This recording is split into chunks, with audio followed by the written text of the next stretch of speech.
Okay, বন্ধুসকল আজি আমি কেইটামান এক্সেলৰ বেসিক ফৰ্মুলাৰ বিষয়ে শিকিম বেসিক ফৰ্মুলা কেইটাৰ ভিতৰত আমি এটো আমাৰ প্ৰিলোডেড ডাটা এন্ট্ৰি কৰা আছে যেটো ডাটাত আমি কম্পিউটাৰ কিছুমান আইটেম মেনশন কৰিছো ইয়াতে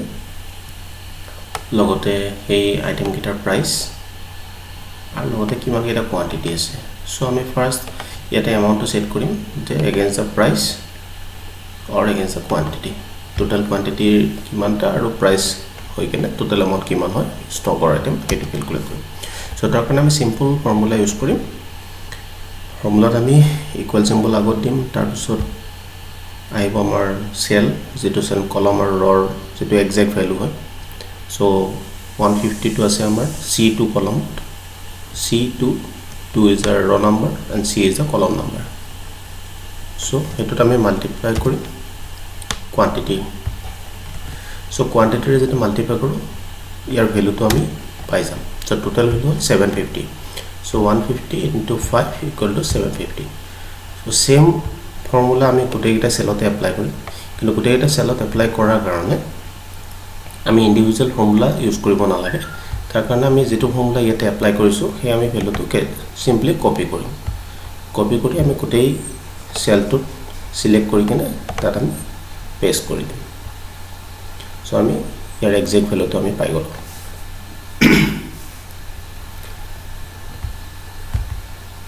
নেক্সট আহিব আমাৰ ডিসকাউন্ট আমি টোটাল যেটো এমাউন্ট হয় সেই এমাউন্টৰ এগেইনষ্টত আমি কিবা এটা পাৰ্সেন্টেজ আমি ডিসকাউন্ট কৰিম ডিসকাউন্ট দিয়াৰ পিছত আমাৰ ডিসকাউন্ট এমাউন্ট আমি ক্যালকুলেশন কৰিম তাৰ পিছত আমি টোটাল কিমান পেয়েবল এমাউন্ট হ'ব হেতু আমি ফিগার আউট কৰিম সো আমি সিম্পলি ডিসকাউন্ট দিলো 3% সো পাৰ্সেন্টেজ সিম্বলটো মই অলৰেডি সেট কৰিছো সো অটোমেটিক আহি গৈছে সো গোটেই গিটাতে আমি 3% এজ এ ইকুৱেল ভ্যালু আমি কৰিম সো এটো কপি এগেইন গোটেইখিনিতে পেস্ট সো এতিয়া আমাৰ ডিসকাউন্ট এমাউন্টটো আব লাগিব তেম ডিসকাউন্ট এমাউন্ট উলিয়াবৰ কাৰণে সিম্পলি আমি ফৰ্মুলা ইউজ কৰিম equal to total amount value আমি পাৰ্সেন্টেজ সিম্বল অলৰেডি ইউজ কৰা আছে সো আমি ইয়াত জাস্ট সিম্পলি সেলটো সিলেক্ট কৰিলে হ'ল এন্টাৰ প্ৰেছ কৰিলে আমাৰ টোটাল ভ্যালুটো ওলাই যাব এটো হ'ল আমাৰ ডিসকাউন্ট এমাউন্ট সো 750 যেতিয়া আমি 3% ডিসকাউন্ট লগাই দিম তেতিয়া আমাৰ 22 টকা 50 পইচা এজ এ ডিসকাউন্ট ৰেট আমি ওলাব সো আমি সেই একেই সেলটো কপি কৰি গোটেই কিটা সেলত সিলেক্ট কৰি কেনে পেস্ট কৰি দিম সো আমি against the amount total percentage 3% ke guti khini discount amount amar yate show kori dibo so ami ete actual jeto payable amount hobo jodi ami customer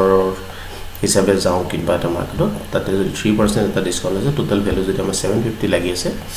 tena 3% 22 toka 50 paisa minus kori kene amar total 750 pora 22 toka 50 paisa minus hor jeto value aibo eto hobol amar payable amount so এটো কাৰণে আমি simply এটা সাবট্ৰাক্ট কৰিম মানে ইয়াৰ পৰা আমি minus কৰি দিম so equal to আমাৰ টোটাল ভ্যালু সেল মাইনাস আমাৰ যেটো discount amount so discount amount minus কৰিলে আমাৰ ইকুৱেল টু 727.50 পইচা so এই একেই ফৰ্মুলাতে আমি কপি কৰিম আৰু আমি ইয়াতে সিম্পলি পেস্ট কৰিম so আমাৰ একচুৱেল ভ্যালুটো আহিল এতিয়া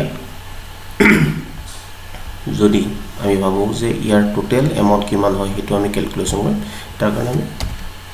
সিম্পল সাম ফৰ্মুলা লগাই দিম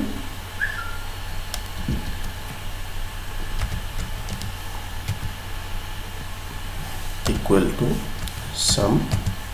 bracket start so bracket start হোৱাৰ পিছত আমি ফাৰ্স্ট ৰ এন্ড কলমৰ ফাৰ্স্ট সেলটো আমি সিলেক্ট কৰিম তাৰ পিছত আমি গোটেইটা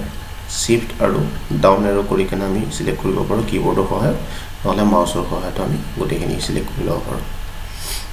তাৰ পিছত সিম্পলি আমি ব্ৰ্যাকেট ক্লোজ নকৰাকৈ এন্টাৰ কৰিব পাৰো ব্ৰ্যাকেট ক্লোজ কৰি কেনে এন্টাৰ কৰিব পাৰো সো এটো হৈছে আমাৰ actual value before discount so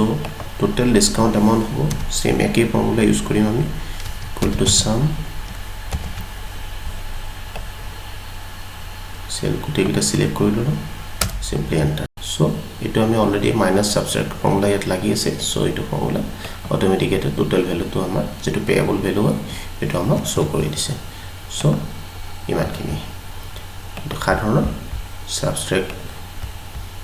plus পাৰ্সেন্টেজৰ formula আমি ইউজ কৰি কেনে আমি ইয়াত দেখুৱা হ'ল আজিৰ কাৰণে